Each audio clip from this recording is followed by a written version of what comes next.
I love this quote. I can't believe it, Luke. That is why you fail, Yoda. So if we believe in what we're doing, there is a much higher chance that we will actually accomplish it. So what is it that we need in terms of inspiration? We need to understand what are our sources of inspiration, where does my inspiration come from, how do I tap into other people's inspiration, how do I help them be inspired? And this idea that we can inspire and create an inspiring workplace is very important, because we want to think about people coming to work full of excitement. Some of you may know that Costa Rica has this fame of being known as a happy nation. We are usually on the top level of happiness. And it's not because it's a very wealthy country. It's actually a third world country, quite poor. So it's not about the money that we're going to go make, but it's about that environment and that sort of inner motivation that makes you happy to be doing what you are, and what we call in essence, it's this pura vida thing, so pure life. We're thinking about that. So do we understand here in the Nordic region, do we understand in Finland, what is it that inspires us to make our workplaces really exceptional and really inspirational? Not just for ourselves, but for others. So what happens when you come to work on Mondays and you're heading to the office? Like this. That's the environment that you create around you. So if you want some speed and agility and momentum, you need to be yourself inspired. And we think here about inspiration also connects very well with listening. When we ask somebody what inspires you, we should stop and listen to that answer. So have you asked your colleagues what inspires them? And if you haven't, maybe that's a good action point to take after the seminar. What inspires you is a very powerful question. Dreams. And I'd just like to put this into the air, because I think that we're going to hear a little bit more about this in the presentation that comes after, when we hear from Petri and Susanna. So if we want to have a more human leadership, or a more human society, more human organizations, we should think about the things that make us human. So robots are all very well, but do they have dreams? Maybe a robot can make some predictions about the future, but can they create a better future? And can a robot really inspire us? So the answer to what are we actually going to be doing in the workplace of the future, if the research tells us that half of the jobs that are around today are going to disappear within the next 10 years or so, what are we actually going to be doing in the workplace? So the dream part and inspiring others is going to be increasingly important. Number 2. Here we talk about collaboration, and it is a very broad concept. So we think about how do we coach each other, how do we enable others' success, not just my own, how do we support success, how do we celebrate success. So how do we collaborate with each other to create that outperforming environment. And we also think about working together in a very complex environment. So here we are also collaborating across cultures and across generations, and thinking about what is it that I need to know and learn so that I collaborate more effectively with the youngsters and the older generations and across cultures. And continuing to warm us up for the next presentation,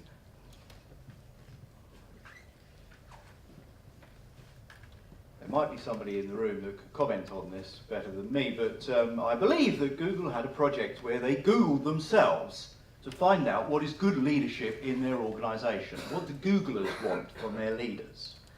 And they came out with 8 characteristics or behaviours that were important. And the interesting thing was when they ranked those in order of importance according to the data mining that we can all trust. And it went a little bit like this. Number 1 was be a good coach. So when we talk about collaboration, if we put that into terms of behaviour, what do people want from their bosses in the workplace? What is good leadership today? coach like crazy. Find the answers together. So you need to ask the right questions. Number 2 was empower your team and don't micromanage, which I think is a good message also in Finland, where I see, from my perspective, the Finnish theory of leadership is I'm very clever, I'm well educated, for heaven's sake go away and leave me alone to get on with my job. If I need you, if I need some tools, I'll let you know, but otherwise, off you go. And number 3, express interest in team members' success and personal well-being. Now, isn't that what makes us human? In other words, what we want from our boss is that they leave us alone most of the time, but when they do interact with us, they coach and they take an interest in us. And take an interest in me and my well-being and how I'm developing. So this, go ahead. Yes. This brings us to the third characteristics that we think about, and here we think about the global mindset. So our future leader, and I love the idea that the future is now, so we need to be thinking about these things now. Our leaders need to have a global mindset. So the way we work now is completely different. We have relationships and connections in and outside organizations, in and outside countries, in and outside geographies, and if you think our leader is that red dot, this could be a very simple way to map the kind of relationships that we're looking at.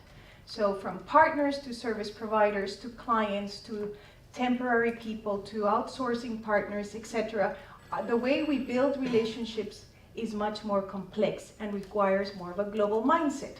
So our leaders need to be able to connect and build relationships in many different points.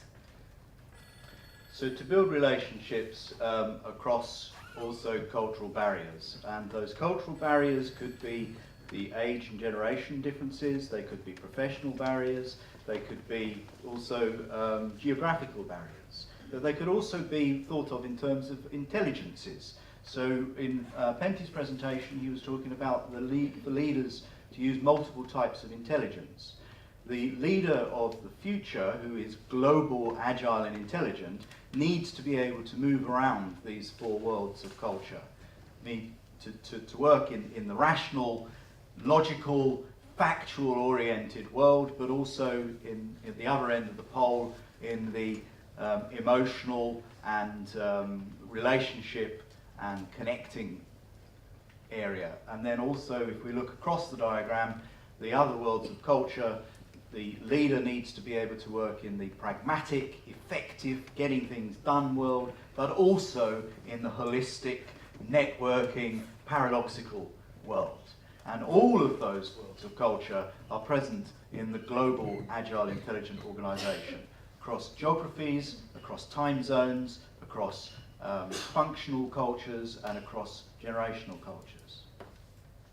So the global mindset, you could say, is seeing the big picture, but it's not just seeing it, but being able to move around and be comfortable with the different points in the picture. Yeah. And finally, our fourth characteristic is responsibility, or being responsible. And this is an interesting picture to represent responsibility. It's not from a local travel magazine. This is a picture of a room in a hotel in Costa Rica, an eco lodge, that has taken responsibility to mean something very exciting. So being in this eco lodge for almost 5 days, we learned to discover that their idea was not to provide accommodations for a profit, but rather to think about how they are responsible to local people and empower them and train them so that they can deliver services in this place. How are they responsible to the community so that they can develop it as well? How are they responsible to the environment? So this is set in a 1,000-acre preserve. And how they're responsible to their shareholders, and they're making a very handsome profit in only 16 rooms. So this idea of responsibility to many different contingencies. So we need to be responsible, of course, to our shareholders, but also to our employees and the community and the environment. And then finally, we need to be responsible to ourselves. So take care of our well-being, take care of our own leadership and our own development. So responsibility here also in a very broad context. And this summarizes the 4 characteristics of the global, agile, intelligent leader. Yes, I wanted to have a picture from a London hotel here, but Laura vetoed that. But just to finish with this concept of responsibility, what is the leader really responsible for? If it's the success management or the inspiration, then we really need to get to the source of what motivates people, what really makes people come to work and want to come to work and be part of the organisation. And of course the answer is we always want to be part of something bigger. I think we touched on this in the Philosophiam Academy presentation earlier today, where we heard the answer to the meaning of life. But it went very quickly in Finnish, so I didn't fully grasp the answer. But it could be something about finding meaning. So we prioritise and we do the stuff that is meaningful for us. That's what motivates. We also do stuff because we can. We do it because this is what we can do. So the workplace of the future needs to be where people can come and do all they can do and be all they can be. So the leadership needs to bring that out of people through the coaching. And lastly, autonomy. Yes, I want to do it my way. It's the Sinatra principle is still there. But that doesn't mean that we abandon people. Freedom is not the same as abandonment. So those are the sources of motivation according to Daniel Pink's Drive, the surprising truth about what motivates us. And in summary, finally, in conclusion, we're coming towards the end. So the global, agile and intelligent leaders then have 4 characteristics. The first one, looks like this. Inspire and are optimistic about the vision and coach their team. So these words that we have, we heard some really good values, for example, from Margita earlier today. It's not enough to have these words and values, you need to also translate them into behaviours. So one way that you can inspire your team is through coaching. and the second thing is that we need to have a global mindset. So we need to develop our cultural intelligence and build and connect with relationships across the globe. Collaborate to find the best answer together. I think that this has to be one of the strongest themes that we have had so far today. So nobody knows, no one person knows all the answers anymore. It's just not possible. So we need to collaborate. And finally, we need to be responsible, as I mentioned, to shareholders, to the community, and to ourselves. And when we have these 4 characteristics, we then are on our way to build these global, agile, and intelligent organizations. Thank you.